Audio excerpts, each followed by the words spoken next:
everyone, welcome back to our channel and welcome to Joyce University. Today I'll be discussing my favorite article in the Code of Ethics for Professional Teachers, and this is Article 5 and it's titled The Teachers and the Teaching Community. I said this is my favorite primarily because it presents ways on how to create harmonious relationships between and among the members of a teaching community.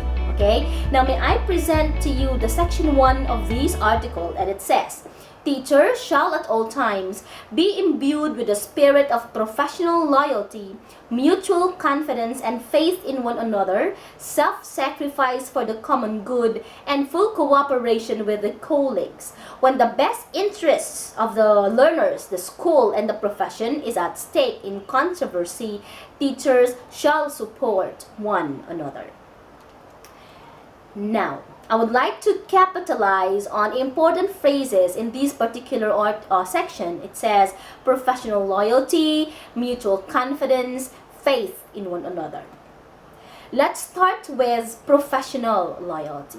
Sometimes I do not want to make use of the term loyalty, especially in the workplace, because being loyal to something or to someone would blind us from seeing the real picture. Being loyal to a person or to an organization would also block us from being objective, from being rational.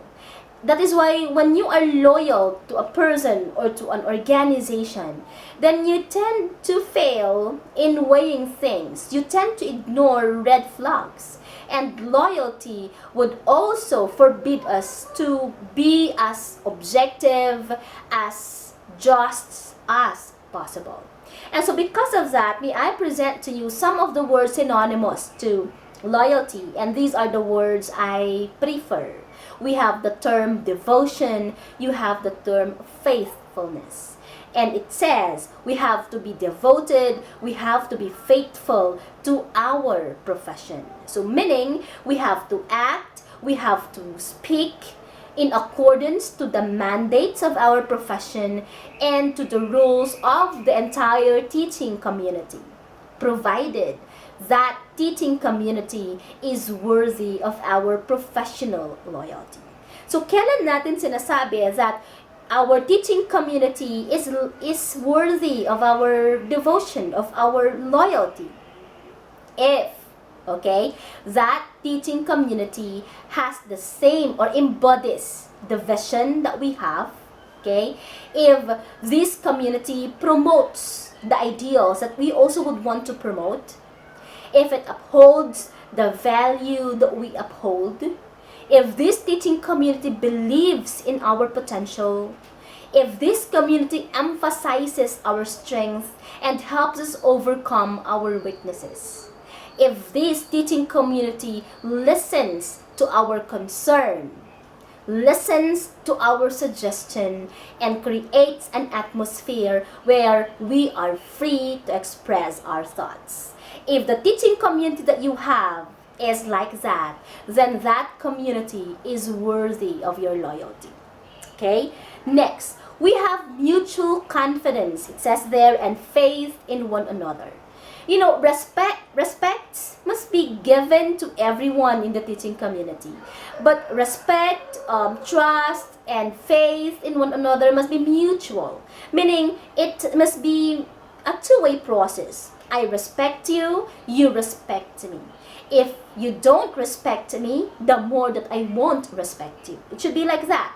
Because respect, and respect should not be equated with the position. It doesn't mean that just because you are the president, you are the vice president, you are the principal, then you have the right to demand more respect more than what you give to your subordinates.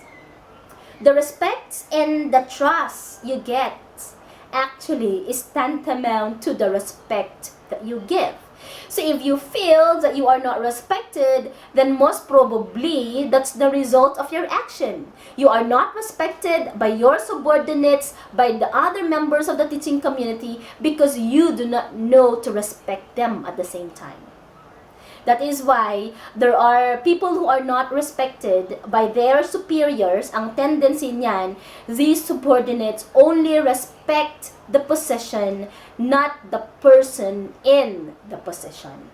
And if that time comes, this person in the position must also have to reflect and to change his ways.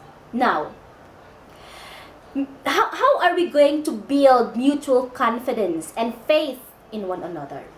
Una, you have to engage one another. Engage teachers in the teaching community. Foster a relationship that is built in the realm of trust and respect.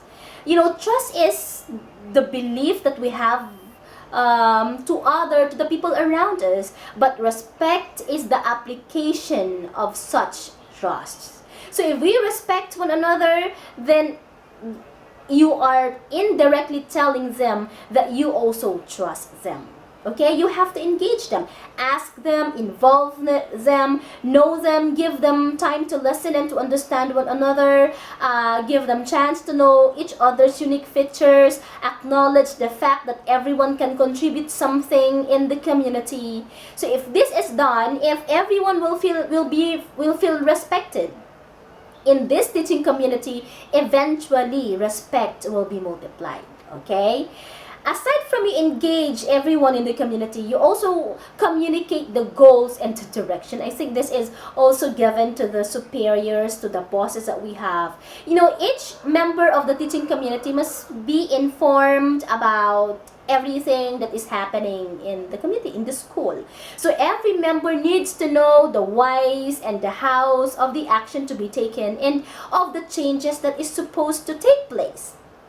Hindi yung So everyone must be informed. Hindi yung ikaw yung pinaka-boss sa isang organization and you think that this particular program is effective and it's good and you think this would be approved by the higher ups, and then you just nung na-approve na, binaba mo na lang siya sa mga teachers mo. Sinabi mo sa teachers mo that they have to follow this one, they have to do this one, even without giving them proper instructions. You ask them to do something without telling them how to do it. Okay? Diba may mga tao talagang, especially yung sa mga principals or mga directors for that matter, it's just very easy for them to think of an activity without even consulting the majority, without even informing the majority about the things to be done beforehand. Na para bang ang mga nasa baba ay parang robot na kung ano ang ibababa mo, susundin na lang nila. Okay? So, ganun yon. So, because ang mga teachers na nasa baba do not know what to do, they are not being informed about the right thing to be done, then naturally they would complain, they would ask for explanation, they would ask for instructions. So, ikaw naman, dahil boss ka, feeling mo naman, nagre-reklamo na itong mga nag-a-ask lang ng mga instructions. And so, ang nagiging masama, yung mga nasa baba who do not know what to do, but merely asking what is to be done. Alright? This is why a lot of employees are disinterested, they lose their enthusiasm, they become insensitive, and these are the factors that negatively affect the trust and the confidence that they have in the organization or in the teaching community. And if these are not, okay, if this negative attitude towards the community ay hindi nasolusyonan, the tendency is they leave. So in the teaching community, you have to treat people like they make a difference, and they sure will. Because if you do otherwise, talagang yun din ang gagawin ng mga empleyado mo. And ang pinaka-importante, aside from the two mentioned, is that you also have to create a safe environment. Doon ba sa school natin, do we give our employees, regardless of the position, regardless of the status quo, do we give them the freedom to share their thoughts and opinions about the policies of the school? Or we do not give them anything, but they only have to follow everything without questioning the approach? You know, if I were the president, if I were the principal, then I would want my school to be better. The best thing to be done is I would be encouraging my teachers to speak and to suggest. I'll be encouraging them to raise their concerns. I'll be encouraging them to be as open as possible, to be expressive as possible. I would be very much open for their criticisms. I would embrace conflicting ideas. I would appreciate people who would stand against my ideas, against my opinion. Because it's only then that I will be going to get better solutions to your problems. You know, conflicts can be very healthy. Arguments can be very healthy if those conflicts and arguments are handled well. But if not, then chaos would just be there. So let us create a teaching community where everyone can share his or her thoughts without fear. Diba? Kaya lang naman hindi nagsasalita yung iba kasi natatakot sila na baka pag-initan sila. Tsaka yun namang salita ng salita. Ayaw na rin magsalita later on kasi ang nangyayari, nababaliktad, siya ang kontrabida. Okay? Let us not normalize scenarios where we treat person indifferently. We treat person as antagonists just because this person raises a concern against our action or against our ideas. So, di ba, pagka may kumukontra sa atin, sa mga ginagawa natin, parang pinipersonal natin lahat. Sinasabi natin, oh, why are these people attacking me? Why are these people arguing with me? Why are these people fabricating stories against me? Siguro dahil naiinggit lang siya sa position ko. Ang position ko na ito, hindi ko naman hiningi. This position is given to me. And so because you are in the position, you think that everyone who would say things, who would be against your ideas, ay against na rin sa'yo. Okay? But you know, for once, just for once, please do not be too personal. Open your eyes. Those people are not attacking you personally. Those people are not naiinggit just because you are in the position. Those people are clamoring for change in your leadership. They wanted your approach to be better. They wanted you to be better. You are given such positions. So expected you are capable of handling that position.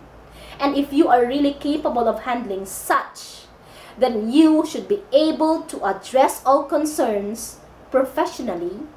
Hindi yung ilalim ka tumira. You should know how to handle people who are against, who would be very expressive of telling things na hindi okay para sa idea mo. Okay? Then, if you are really in that position, then act as one. Alright? Act as one. Kaya nga, isa pa, kapag tayo naman ay ang leader, another thing that we have to look into if you are a leader in a teaching community, you also have to accept suggestions wholeheartedly. Okay? Accept suggestions. Those suggestions are for your own good. You should know your weaknesses. You should also know your limitations. Understand what is happening. Understand well what is happening around you. Understand well what is being told. And you also have to understand well what is not being said. Okay? Kasi iba hindi nagsasalita, hindi ibig sabihin na wala silang reklamo. Silence is also a message. So you have to understand all those things. If conflicts arise, then try to solve that conflict in your own level. Do not go immediately to the higher ups. Okay? At magsumbong na si ganito, sa meeting namin, si ganito, kinukontra nyo ako. At kung ikaw naman yung pinaka-leader, ikaw yung pinagsumbungan. Okay? You also have to weigh things. Hindi yung kung sino unang nagsumbong, yun na yung paniniwalaan mo. And you immediately do something that is for the sumbongero. You also have to weigh things. You ask other people. You listen to other people. Alright? Wag yung isa lang ang pinaniniwalaan mo. If you are led by this kind of leader, think, maybe you are not supposed to be working there. Because, like what the section 1 would tell us, alright? Mutual respect must be developed in the entire teaching community. And mutual respect would mean giving each other opportunities to speak and to be listened to, okay?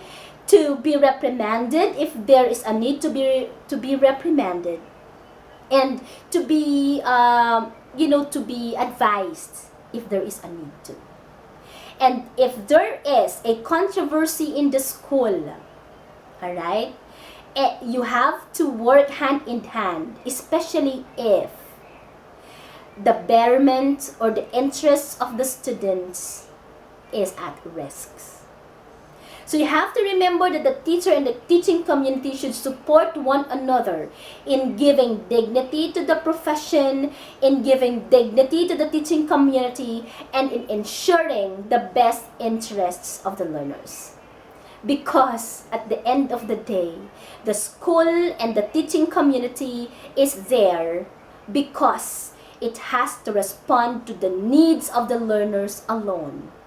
So in other words, this section 1 will tell us that the teacher and the entire teaching community should work hand in hand, should settle the issues between and among them professionally, and should work hand in hand to promote and to ensure the best interests of the learners. Because at the end of the day, the school and the teachers exist not because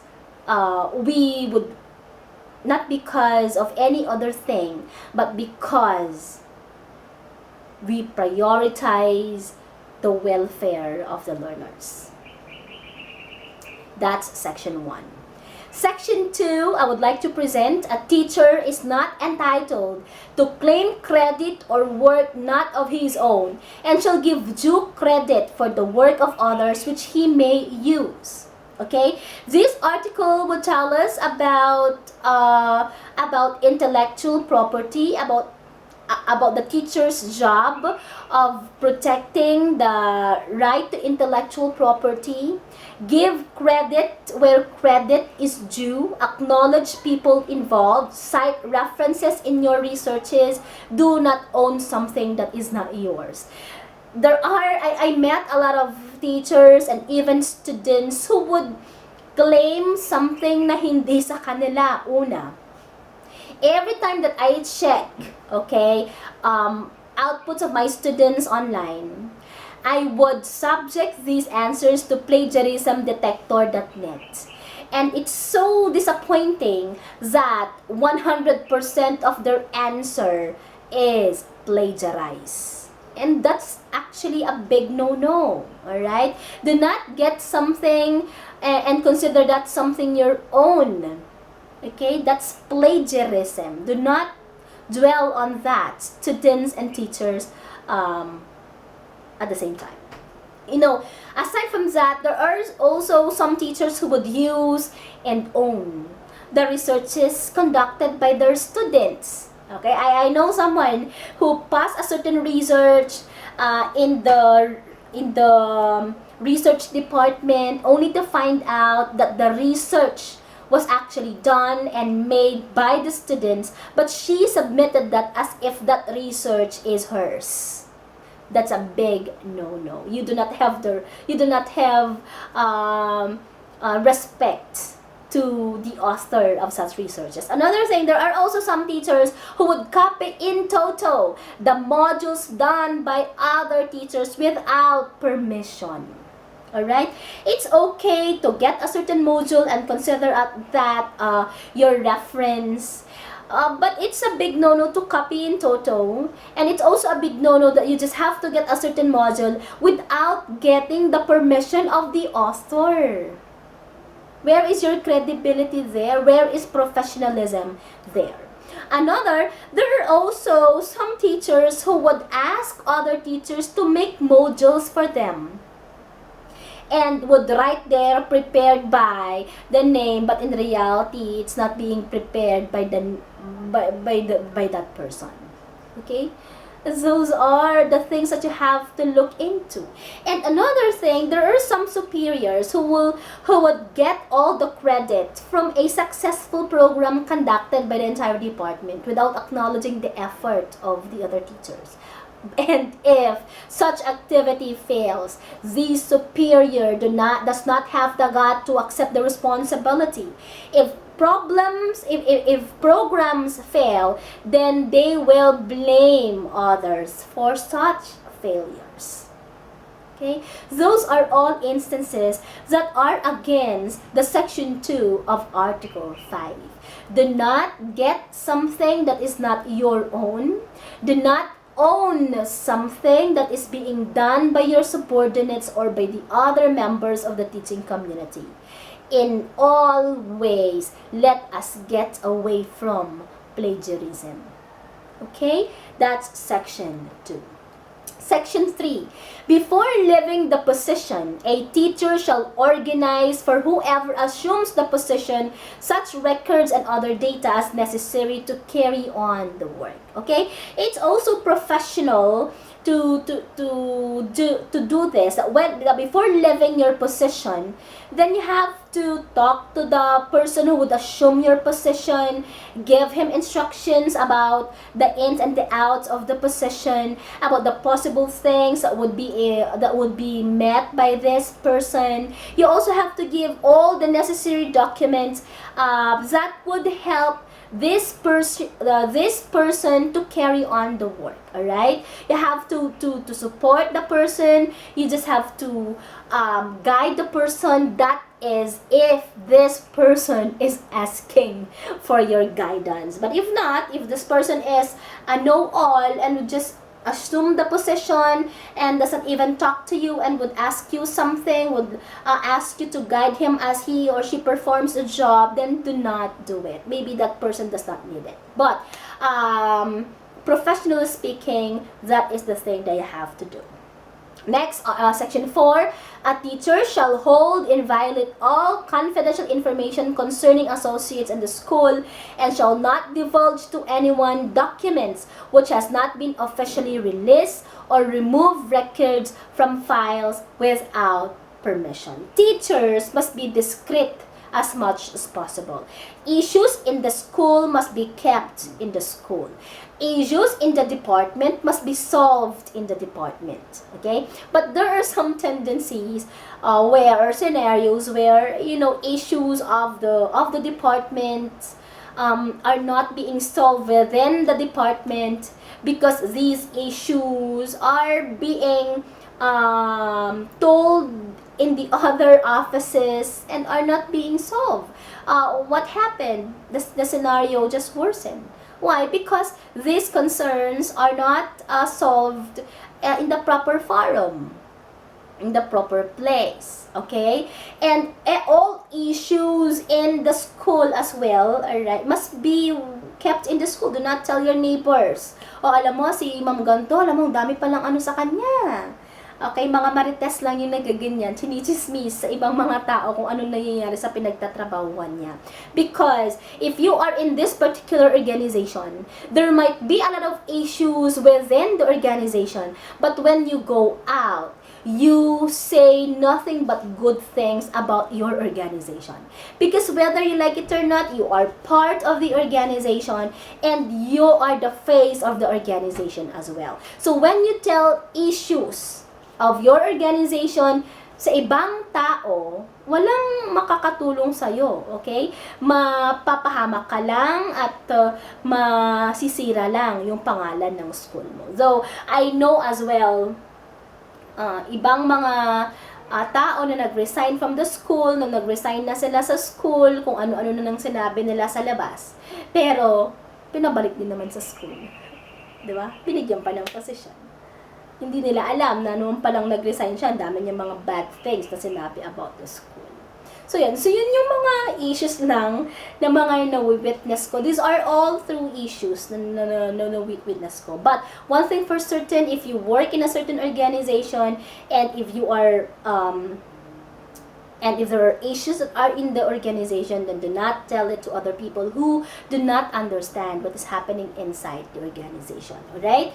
You should be as discreet, as secretive as possible, as confidential as possible to all issues that would discredit or that would humiliate anyone in the teaching community. And at the same time, if you need a certain record, then you also have to ask permission. Asking permission is the key. Do not just get anything that you want to get. Alright? Do not just use anything that you want to use, even without the permission of the one who made it, even without the permission of the author of that particular document. Alright?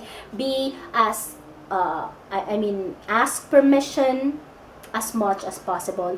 There is nothing wrong with asking permission.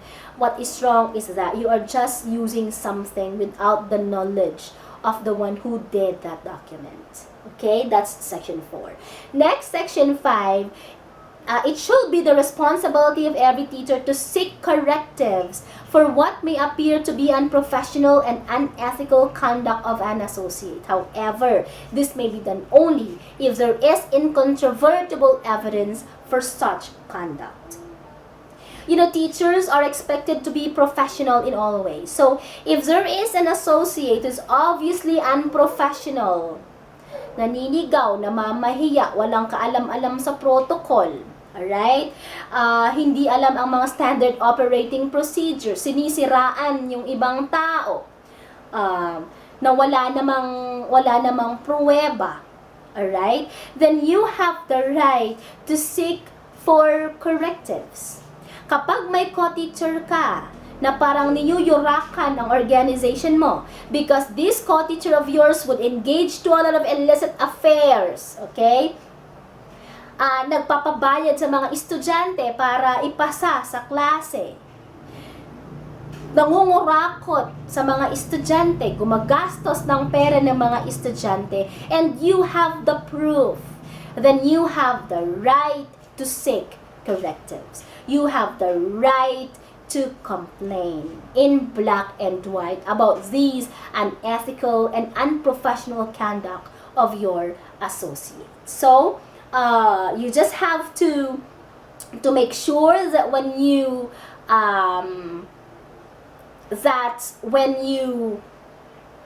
seek for correctives, when you complain, you have enough evidence that would support your claim, or else these complaints or concerns that you have will just be considered hearsays because you do not have ample evidence that would support your claim. Next, a teacher may submit to the proper authorities any justifiable criticisms against an associate, preferably in writing without violating the right of the individual concerned. So, this is what you really have to do if you have complaints against a teacher, if you have issues about a teacher and you are so sure of it, you have evidence about it, you have to put that into black and white. Alright, you have to put that in black and white because that's really the SOP. You have to write your name as a complainant. Alright, but I understand that there are also instances where even if you have evidence or pieces of evidence that would support your claim, you just prefer to be quiet. Okay, you just let the teacher do what he is doing simply because there are some instances that the teaching community does not support you. They support the person involved. Alright? And so because you do not want to have a miserable life, you don't want to be disturbed, your peace and your silence be disturbed, you just have to keep quiet also. But, you know, if this teacher is also already dampening the dignity of the school and of everyone in the community, you have to stand for the truth. You have to write a complaint. You have to seek, you have to talk to the appropriate body person who would be very much willing to listen to your criticisms and put everything in black and white, and then let them decide what is to be done next. So long as you have done your part, and so long as you think that that person should be reprimanded, then that's okay. It is very essential that you have to fight for what is right and you have to stand for the truth when you are in a certain organization. Okay? Hindi okay that you stay neutral. Hindi okay that you're always on the safe zone. It's not okay that you always play safe. It's not okay that you always have to go with the flow. It is just right that you have to fight for what is right and that you have to stand out among the rest. Because through that, you may be able to get what you wanted. You'd be able to ensure that this school is still credible to serve the students and to help students become the best. So those are the different sections under Article 5 of the Code of Ethics for professional teachers. Alright? So I hope you know what is to be done. I hope that I made this particular article as clear as possible and would help you later on to become the best teacher, because you are already aware of what Article 5 would want you to do as professional teachers. And this will be all, and see you next time. Goodbye.